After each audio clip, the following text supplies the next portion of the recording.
Shalom Bapak Ibu yang diberkati Tuhan, bersyukur kepada Allah untuk kebaikannya. Kita mulai Zoom kita, mohon maaf untuk perlambatan ini. Kita mulai dengan doa. Bapak kami bersyukur untuk anugerah-Mu, Tuhan mengurapi, menguduskan, memberkati akan kelas ini, The Purpose Driven Leadership. Kami mohon kebaikan cinta-Mu nyata, Roh-Mu bekerja beracara berkarya dengan dasarnya. Teman-teman sahabat, baik yang sudah di Zoom maupun yang akan join, Tuhan juga berkati. Memuji Engkau dan memuliakan kepala. Dalam nama Bapa dan Roh Kudus, Tuhan memberkati kelas untuk kemuliaan nama. Haleluya. Amin.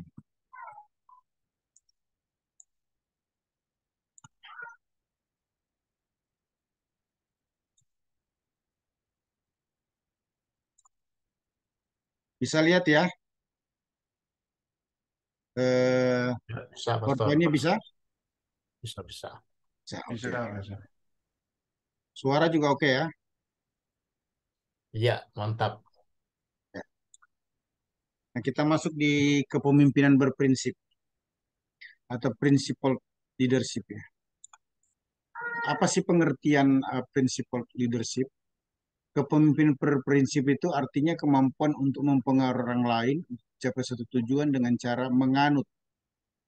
Menganut itu artinya apa? Mempunyai prinsip, berasaskan kebenaran. Jadi prinsipnya itu adalah kebenaran sebagai pokok dasar untuk berpikir dan bertindak. Nah, kepemimpinan berprinsip ini punya ciri khas tersendiri. Kenapa? Karena kepemimpinan ini sifatnya eh, berfokus pada kebenaran yang harus dianut, yang harus dipegang, baik di dalam berpikir maupun bertindak. Ya. Jadi saya ulangi kembali, kepemimpinan berprinsip artinya kemampuan untuk mempengaruhi orang lain untuk mencapai satu tujuan dengan cara menganut atau mempunyai prinsip berasaskan kebenaran sebagai pokok dasar untuk berpikir atau bertindak. Ya. Nah, kepemimpinan berprinsip ini merupakan sebuah cara pendekatan jangka panjang dari dalam keluar untuk mengembangkan manusia dan organisasi. Jadi berprinsip ini penting. Kenapa? Karena inilah cara untuk mencapai satu tujuan yang panjang.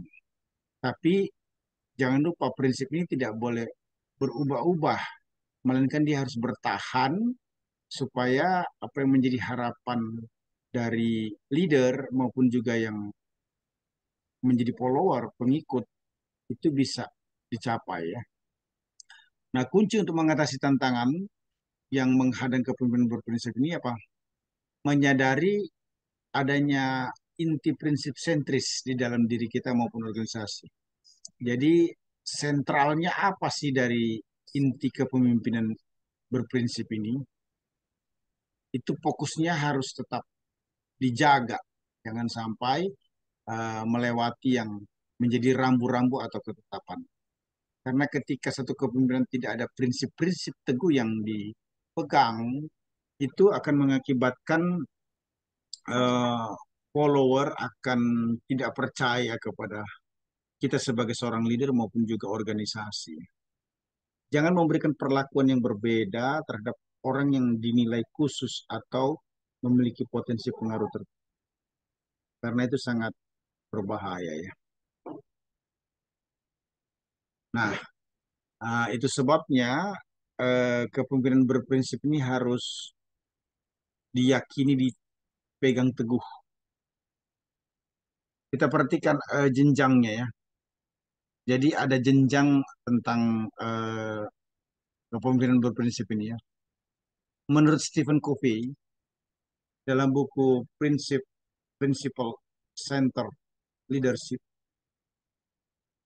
kepemimpinan berprinsip itu dilakukan secara inside out, dari dalam keluar ya. Jadi Stephen Covey ini kan eh, salah seorang leader yang sangat terkenal ya. Bukunya itu luar biasa. Di zaman-zaman saya sampai hari ini masih populer ya Stephen Covey ini. Nah, dia menggunakan 4 jenjang dia bilang. Yang pertama itu dia bilang apa? Personal. Jenjang personal itu maksudnya apa? Personal atau pribadi itu menjelaskan adanya hubungan kita dengan diri kita sendiri. Jadi saya ke saya. Gitu. Dalam hal ini apa? Seorang pribadi layak dipercaya bila memiliki karakter yang baik dan kecakapan yang mumpuni. Itu prinsipnya. karakternya good, kemudian dia cakap. Nah, sekalipun orang berkarakter baik, jujur, namun jika kecakapan dan hasil pekerjaan berkualitas sangat rendah, maka orang tersebut dinilai dan dianggap tidak layak untuk dipercaya. Ini penting ya. Good character, jujur, tapi dia harus memiliki kecekatan, kecakapan. Karena itu menghasilkan produktivitas. Nah, sebaliknya ketika seseorang memiliki kecakapan yang tinggi, namun tidak memiliki karakter yang baik, maka tidak dapat dipercaya secara sepenuhnya. Nah, ditemukan sedikit orang yang memiliki karakter baik, namun secara bertahap kehilangan status layak dipercaya. Dikarenakan apa? Sudah dianggap out of date atau ketinggalan zaman. Ini jangan lupa loh, dalam pelayanan juga begitu ya, bahwa ada banyak orang itu memiliki karakter, tapi kurang layak untuk dipercaya dalam pelayanan atau pekerjaan. Bukan karena tidak punya kejujuran, tapi dia sudah ketinggalan zaman. Itu sebabnya dia perlu mengupgrade diri. Nah, ketika orang itu berhenti mengupgrade atau mengupdate dirinya sendiri, maka dia tidak bisa digunakan lagi. Disebut dengan out of date. Nah, seorang pemimpin berprinsip itu semestinya memiliki keseimbangan ya antara karakter dan kecakapan, mampu mengembangkan diri dan profesinya dengan baik. Nah, pengembangan diri harus terlihat dalam pilihan-pilihan keputusan-keputusan yang semakin bijak. Dengan berprinsip Stephen Covey itu personal itu sangat penting sekali. Eh, Tuhan tetap mengurapi, Tuhan pasti tetap menjamah, Tuhan pasti memberkati pelayanan kita dengan kapasitas potensi yang ada. Kejujuran dan kesetiaan kita pasti Tuhan berkati. Tapi perlu diketahui bahwa itu tidak cukup.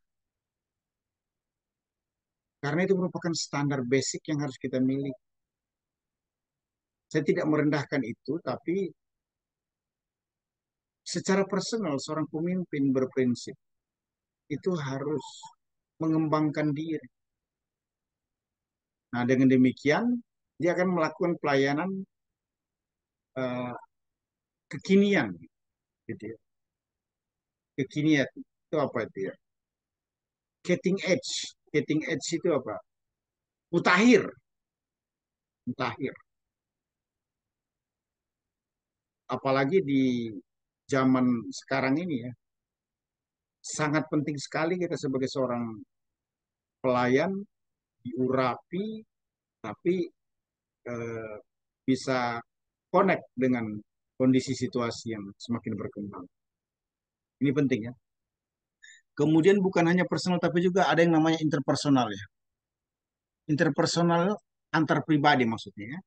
Kalau personal kan itu pribadi. Antar pribadinya apa menjelaskan hubungan dan interaksi diri kita dengan orang lain. Kalau tadi kan dengan diri sendiri kan. Sekarang itu interpersonal itu antar pribadi. Nah, penting sekali menjadi pribadi yang layak dipercaya agar mendapat kepercayaan. Percayaan dapat diibaratkan sebagai bank emosi antara dua orang ya. Biasanya keputusan win-win solution itu dapat memberikan tambahan kepada akun bank emosi orang lain. Jadi pribadi yang layak dipercaya itu merupakan alasan atau penyebab terkuat untuk dipercaya hingga menduduki posisi jenjang yang lebih baik. Interpersonal. Dalam pelayanan kita harus menolong jemaat. Itu solution. Tapi kita juga tidak boleh memberikan pertolongan itu yang menjadikan jemaat itu lupa tanggung jawabnya secara pribadi. Ada apa-apa panggil pendeta untuk didoakan. Boleh sih, itu tidak salah, tapi dia harus next level dong. Artinya eh, dia bisa berdoa secara pribadi kepada Tuhan dalam waktu-waktu tertentu dia panggil pendeta untuk doakan. Tapi tidak selalu telepon pendetanya. Karena kan jemaat banyak yang dilayani. Nah, itu contoh aja ya. Dalam pelayanan kita juga begitu ya. Win-win solution jangan lupa ya. Sebagai seorang senior pastor atau gembala, kita kan memiliki staff ataupun juga pengerja ataupun juga pendeta-pendeta muda, pendeta pembantu atau tim leadership. steering committee ataupun juga panitia perancang apalah istilahnya ya. Mereka bukan orang yang kita tidak boleh perhatikan, mereka menjadi orang-orang penting di mana kita juga harus memberikan peluang kesempatan kepada mereka untuk bisa terlibat bersama-sama dalam pelayanan. Tidak ada one man show atau superstar atau pendewaan dalam pelayanan. Company yang besar itu juga win-win solutionnya itu baik top leader maupun juga uh, employer-nya itu sama-sama bersinergi dengan baik. Nah, ketika seseorang tidak mendapatkan kepercayaan satu dengan yang lain, maka akar kegagalan dalam menjalin hubungan akan mulai muncul. Oh, ini sangat sulit untuk mencapai keberhasilan. Ketika musuh tidak percaya itu muncul, mau dia apain juga itu perusahaan ataupun organisasi, itu dia susah bergerak. Karena di dalam hati orang-orang tertentu sudah ada keyakinan, kan keraguan, ketidakyakinan kan bisa berjalan bersama. Nah, itu sebabnya prinsip saling mempercaya itu harus tetap ditahan, diupayakan sedemikian rupa, dijaga, ya, dibangun, sehingga ada empati, ada sinergi yang semakin kuat, dan komunikasi yang jelas. Nah, ketika prinsip saling percaya ini mulai terbangun, maka timbul rasa aman secara internal dan menjadi power itu untuk satu tujuan dan pencapaian yang lebih besar lagi. Jangan lupa loh, prinsip interpersonal itu adalah win-win solution yang dibangun karena apa? Trust, percaya. Orang kalau sudah percaya pada kita, dia rasa aman dan nyaman. Itu menjadi kekuatan. Dia mau investasi, emosi, kita bisa, visi-visi, investasi, uang juga mungkin bisa. Karena dia yakin bahwa kita ini orang yang bisa dipercaya untuk mencapai sesuatu. Jangan lupa loh, trust itu menjadi powerful untuk pencapaian sesuatu yang lebih besar lagi. Karena di dalam trust itu kita membangun network. Kita saling bersinergi satu dengan yang lainnya. Stephen Covey mengatakan jenjang yang ketiga itu adalah manajerial. Apa maksudnya? Manajerial itu menjelaskan tentang adanya tanggung jawab untuk menyelesaikan pekerjaan bersama. Jadi together ya. Menuntut adanya pemberdayaan sesuai dengan kesepakatan kinerja. Jadi ada tanggung jawab dalam pelayanan yang dibagi sesuai dengan potensi kemampuan. Ya, kalau di company itu posisi itu kan menentukan payroll. Payroll itu menentukan posisi, kira-kira begitu. Artinya dalam satu perusahaan itu gaji itu menentukan jabatan-jabatan menentukan gaji lah ya. Nah, jika dalam satu organisasi tidak ada lagi atau hanya sedikit kepercayaan, maka akan mengalami hambatan. Mustahil ya bisa mengelola mengatur karyawan yang tidak dipercayai. Karena apa? Kerjasama tidak dapat dilakukan dengan baik. Itu penting sekali. Orang yang bekerja sama dengan kita harus kita bisa kuasai, kita harus bisa kendalikan. Dalam artian positif. Kenapa? Karena ketika kita tidak memiliki kemampuan manajerial yang baik, ketika orang tidak bisa kita ajak kerjasama, maka tujuan harapan-harapan itu tidak menjadi kenyataan. Nah, dalam manajerial itu perlu ada kontrol yang dilakukan oleh perusahaan atau gereja ya. Kenapa? Supaya tidak terjadi kucing-kucingan. Bayangkan kalau dalam marketplace dunia bisnis itu karyawan kita kucing-kucingan. Ataupun juga dalam pelayan itu kucing-kucingan. Bahasa sekarang itu apa? ABS asal Bapak senang. Repot itu. Repot. Sangat berbahaya. Sangat berbahaya. Nah, itu sebabnya manajerial itu menuntut apa? Kepercayaan yang besar, kecakapan yang tinggi. Supervisor dalam pelayan untuk bisnis itu menjadi kontrol terkuat. Karena supervisor itu akan mengetahui dan memberikan penjelasan yang detail terhadap apa yang harus dilakukan atau dikerjakan oleh setiap tim yang terlibat dalam pelayanan atau perusahaan. Perlu ada laporan berkala ya yang diberikan oleh eh, staf ataupun karyawan. Nah, seorang manajerial itu bergeser dari mentor dan coach ya. Kemudian membuat kesepakatan kerja dalam prakteknya. Dengan catatan apa? Tim sudah eh, memahami, menyadari kerjaan atau tugasan. Jenjang yang keempat itu disebut dengan organisasional. Apa itu organisasional? Organisasional itu adalah kebutuhan untuk mengorganisasi orang, merekrut atau melatih, menggaji, membentuk kelompok, menyelesaikan permasalahan dan menciptakan strategi yang selaras. Nah, ketika setiap jenjang itu dilakukan, ya, maka terdapat prinsip-prinsip utama yang sangat membantu membuat orang itu. Perhatikan bahwa di organisasi semestinya ada penyelarasan atau pemberdayaan budaya, budaya kerja yang perlu diperhatikan. Ya. Nah, ketika sebuah organisasi memiliki kepercayaan tinggi, maka dinamika kerja itu terlihat. Setiap orang akan bekerja berdasarkan inisiatif sendiri tanpa perlu dikontrol, tapi terpercaya handal begitu loh. Tidak kasera-sera ataupun juga mengecewakan, hasilnya tidak bagus.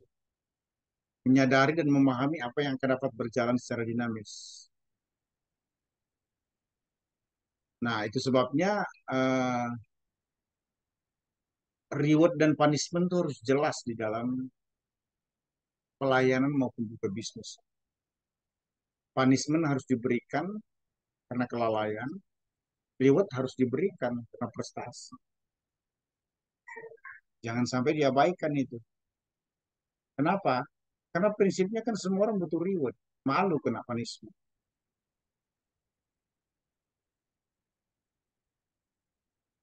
Itu penting ya, jangan diabaikan.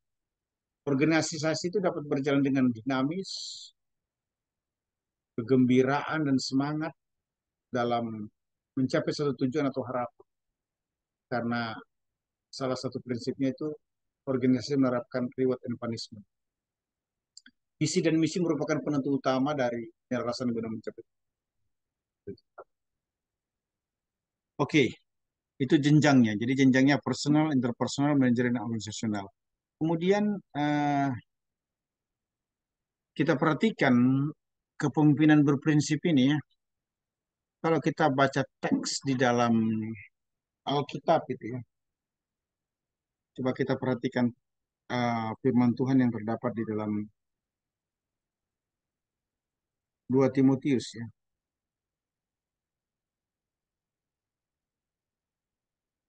2 Timotius pasal yang pertama ayat 6 sampai 14.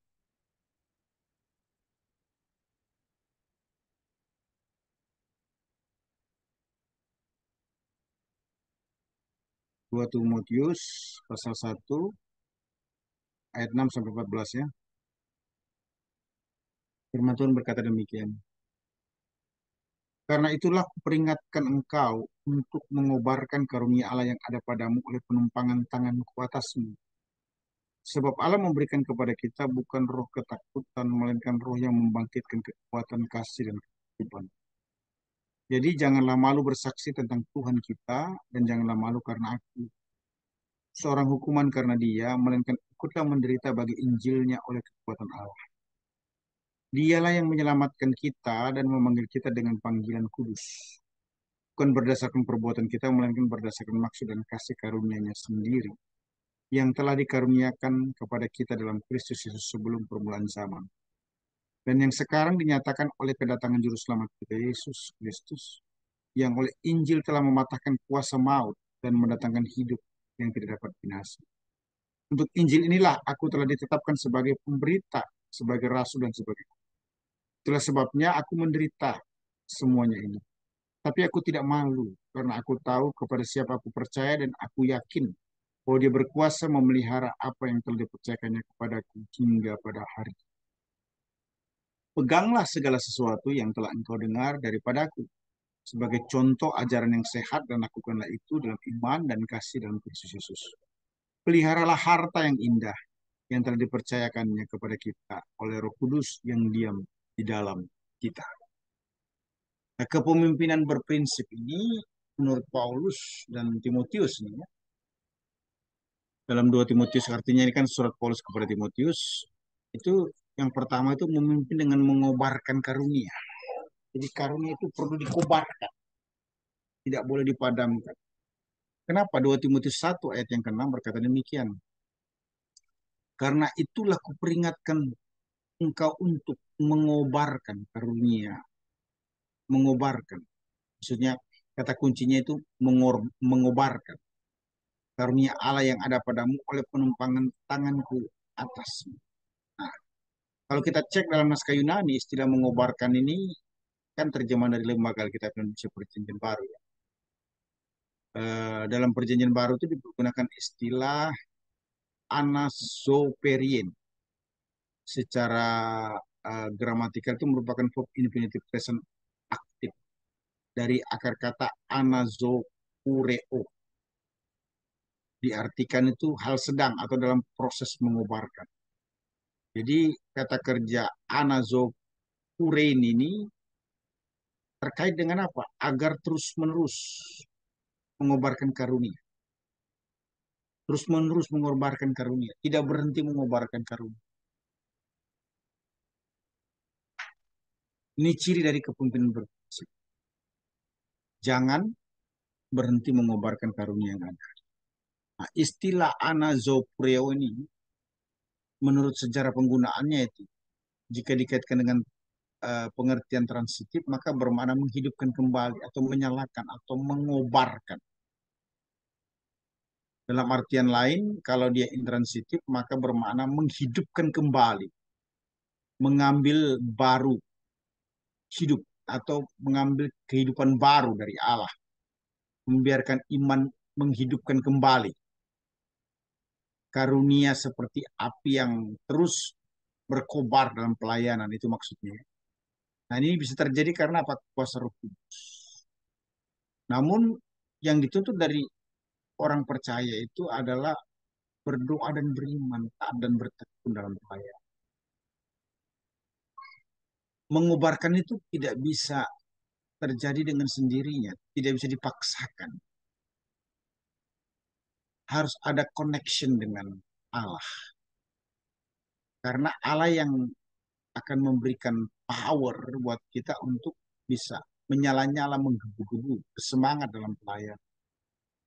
Nah, caranya bagaimana ya? Tekun dalam doa, tetap beriman, taat. Dikatakan, jangan lupa mengorbankan karunia Allah yang ditandai dengan tumpangan tangan. Di mana manifestasi Roh Kudus turun atas tumpangan tangan. Dan itu sebabnya kita penting sekali untuk setia dalam pelayanan. Terus memimpin dengan penuh tanggung jawab. Perhatikan 2 Timotius 1 ayat 7 ya. Sebab Allah memberikan kepada kita bukan roh ketakutan, melainkan roh yang membangkitkan kekuatan, kasih, dan ketarik. Sebab Allah memberikan kepada kita bukan roh ketakutan, melainkan roh yang memberikan kekuatan, kasih, dan ketarik. Nah, istilah kekuatan dalam bahasa Yunani itu kan dunameos, merupakan non genitif feminim singular ya dari akar kata dunamis. Secara gramatikal itu dapat diartikan apa? Dari kekuatan atau kuasa. Nah, jika dihubungkan dengan kalimat-kalimat sebelumnya, ini 2 Timotius 1:7 ini dapat diartikan apa? Allah sumber atau pemilik dari kekuatan. Tuhan itu adalah sumber atau pemilik dari kekuatan, bukan yang lain. Nah, istilah dunamis itu digunakan dalam bahasa Yunani dan Helenistik, menunjuk pada kehidupan di alam semesta yang dynamic. Dinamis itu adalah prinsip kosmik. Nah, Pitagoras mengajarkan adanya kekuatan yang efektif yang disebut dengan dinamis itu. Plato menyebut dinamis itu merupakan tanda mutlak. Kalau kita mempelajari dalam filsafat Yunani, prinsip kosmik itu adalah sama seperti Tuhan. Allah sendiri adalah kekuatan. Jadi dinamis itu adalah Allah itu sendiri sebenarnya. Nah, dalam filsafat Yunani, prinsip kosmik itu adalah hal sama seperti Tuhan. Dalam Helenisme dunia adalah manifestasi dari kekuatan-kekuatan yang bekerja melakukan apa yang seharusnya. Nah, magic itu adalah sebuah aplikasi dari prinsip yang dimaksudkan dengan dinamis ini. Tapi itu kan secara duniawi. Penyihir itu juga dapat memediasi untuk yang baik dan yang buruk, di mana para dewa mungkin saja turun langsung untuk membantu. Nah, manusia itu berada di luar kekuatan yang memerintah kosmos dan harus mencapai partisipasi, terutama dengan maksud keselamatan dari kematian. Kalau kita memperhatikan agama-agama misteri itu kan dirancang untuk memberikan kekuatan keselamatan dalam berbagai bentuk. Misalnya apa? Inisiasi akan memungkinkan untuk diambil ke dalam sistem kosmik. Nah, perlu diperhatikan Allah itu memberikan kepada kita itu dunamis,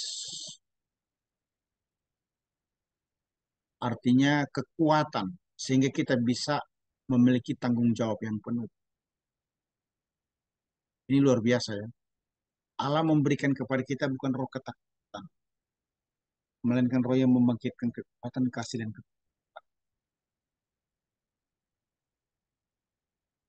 kekuatan memampukan setiap orang untuk melayani tidak perlu takut,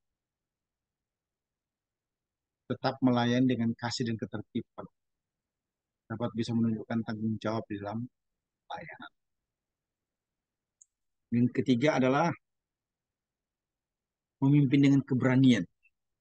Coba perhatikan 2 Timotius 1 ayat 8a dan 8b ya, menyatakan, jadi janganlah malu bersaksi tentang Tuhan dan janganlah malu karena aku seorang hukuman karena dia. Nah, perhatikan istilah bersaksi ini dalam bahasa Yunani ini marturion, merupakan non akusatif neuter singular ya. Secara gramatikal ini menyatakan akhir batas dari tindakan tidak malu. Dia tidak malu. Ciri dari kepada kebenaran berprinsip. Nah, istilah marturion ini merupakan akar kata secara historis menurut sejarah itu ya digunakan sekitar 20 kali dalam Alkitab. Dalam Perjanjian Baru, penggunaan bahasa istilah marturion itu menunjuk kepada bukti yang objektif. Kalau kita cek Markus 13 ayat 9 ya, para murid itu memberikan kesaksian, cambuk di rumah-rumah ibadah dan diseret. Itu sebagai tanda pemartir. Nah, Matius 24 ayat 14 menyatakan bahwa Injil akan diberitakan sebagai kesaksian kepada semua bangsa. Nah, marturion itu atau martir itu menjelaskan apa? Menunjuk kepada menjadi saksi. 2 Korintus 1 ayat 12. Ya. Kemudian marturion itu juga disetarakan dengan Injil itu sendiri. Jadi orang yang menjadi martir itu disetarakan dengan Injil, pesan atau mengajar. Ya. Sama. 1 Timotius 2 ayat 6. Disimilarkan. Nah, martir atau marturion itu memiliki arti yang aktif dan pasif. Nah, kalau kita cek dalam Ibrani 3 ayat 5 itu menjelaskan bahwa Musa adalah seorang hamba yang setia dan membuktikan apa yang ia terima dari Tuhan dan kemudian berbicara kepada orang Israel. Dia rela menjadi apa? Martir. Karena dia bersaksi. Dia berbicara. Itu martir. Marturio. Jadi eh, bersaksi tentang Tuhan itu harus terus-menerus dilakukan. Sekalipun seseorang diperhadapkan dengan berbagai tantangan, namun tidak boleh menyerah. Artinya harus tetap memiliki keberanian yang penuh untuk memberitakan Injil. Oke, yang keempat, itu memimpin dengan kerelaan sekalipun menderita. perhatikan ayat 8c sampai dengan ayat 12 dari 2 Timotius 1 ya. Melainkan ikutlah menderita bagi Injilnya oleh kekuatan Allah. Dialah yang menyelamatkan kita dan memanggil kita dengan panggilan khusus, dengan panggilan kudus. Bukan berdasarkan perbuatan kita, melainkan berdasarkan maksud dan kasih karunia sendiri yang telah dikaruniakan pada kita dalam Kristus Yesus sebelum permulaan zaman. Dan yang sekarang dinyatakan oleh kedatangan Juru Selamat kita, Yesus Kristus, yang oleh Injil telah mematahkan kuasa maut dan mendatangkan hidup ke dapat rasa. Untuk Injil inilah aku telah ditetapkan sebagai pemberita, sebagai rasul, dan sebagai guru. Itu sebabnya aku menderita semuanya ini, tapi aku tidak malu. Aku tahu kepada siapa aku percaya, dan aku yakin bahwa dia berkuasa memelihara apa yang telah dipercayakannya kepada hingga pada hari. Menarik sekali ya. Perhatikan ayat 8 itu. Ada istilah menderita. Dalam bahasa Yunani itu sunkakopateson. Secara uh, parsing, kalau di parsing itu diuraikan, itu merupakan bentuk imperatif aorist aktif orang kedua tunggal. Kata kerja imperatif aorist dari akar kata sunkakopateo. Nah, kalau diterjemahkan itu lebih tepat, hendaklah kamu mulai menderita. Kenapa? Karena rupa-rupanya ada standarisasi yang Paulus tetapkan. Timotius belum sampai pada itu. Sebabnya dikatakan, hendaklah kamu mulai menderita suatu tindakan yang belum pernah dilakukan sebelumnya. Paulus mendorong Timotius bahwa kepemimpinan berprinsip itu harus ditandai dengan kesiapan untuk itu. Secara historis ya, istilah sunkakopateo ini identik dengan kokapateo atau kokapateia yang berarti secara literal itu menderita kemalangan. Kokapateia itu berarti kemalangan, masalah, menderita, atau penderitaan abadi atau bekerja keras. Dalam Septuaginta, kokapateo ini digunakan terkait dengan apa? Rasa sakit.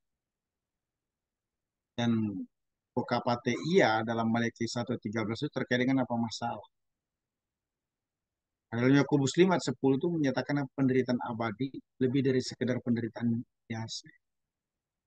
Kalau kita cek dalam 2 Timotius 4:5 itu menyatakan bahwa seseorang harus mengalami penderitaan. Dalam pasal 2 ayat 3 menyatakan Timotius tidak hanya untuk bersimpati dengan rasul dalam penderitaan, tetapi mengambil bagian dari penderitaan. Jadi ada harus, maksud saya kita sebagai pelayan perlu bukan hanya membaca, merenungkan, dan berempati kepada orang yang mengalami penderitaan karena pelayan, tetapi kita juga harus ambil bagian dalam penderitaan tersebut. Ini penting. Paulus telah menunjukkan kerelaannya untuk menderita sebagai bentuk komitmen bagi Injil, karena Yesus Kristus yang menyelamatkan diri. Nah, keselamatan dalam Yesus itu bukan sekedar perbuatan,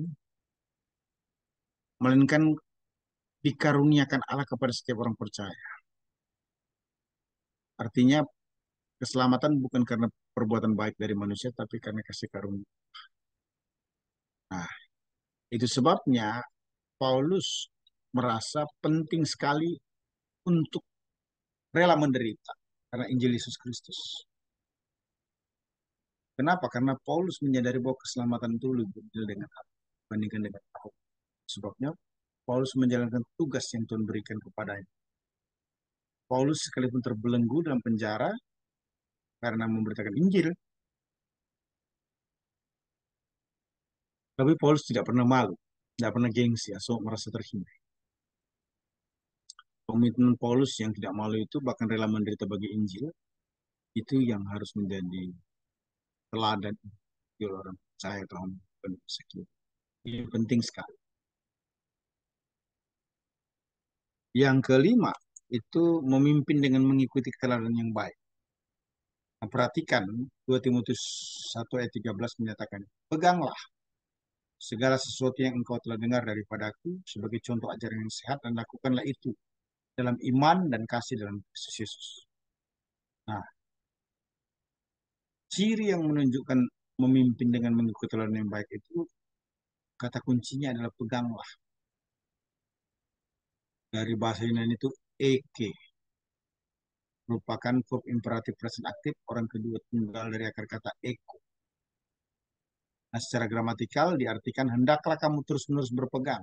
Dia bukan sudah belum berpegang tapi sudah berpegang tapi terus-menerus. Satu tindakan yang pernah dilakukan di masa lalu dan terus-menerus dilakukan merupakan ciri daripada prinsip. Nah, secara historikal atau menurut sejarah, istilah eko itu dimaknai memiliki atau menikmati. Nah, dalam filsafat Yunani digunakan dengan istilah abstrak, misalnya dengan kualitas atau persekutuan yang mungkin dengan dewa atau setan serta orang lain. Nah, istilah eko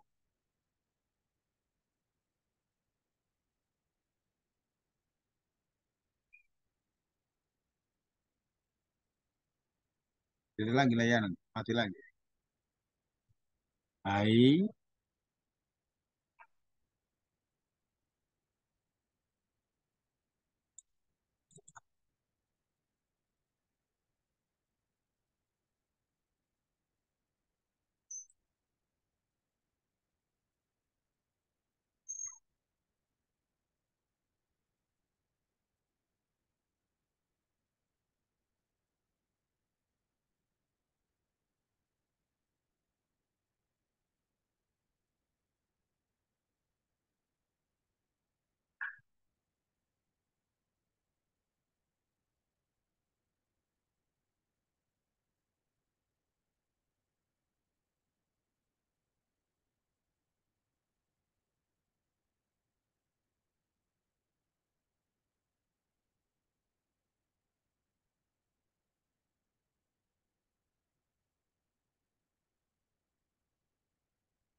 tidak ada layanan sih ya.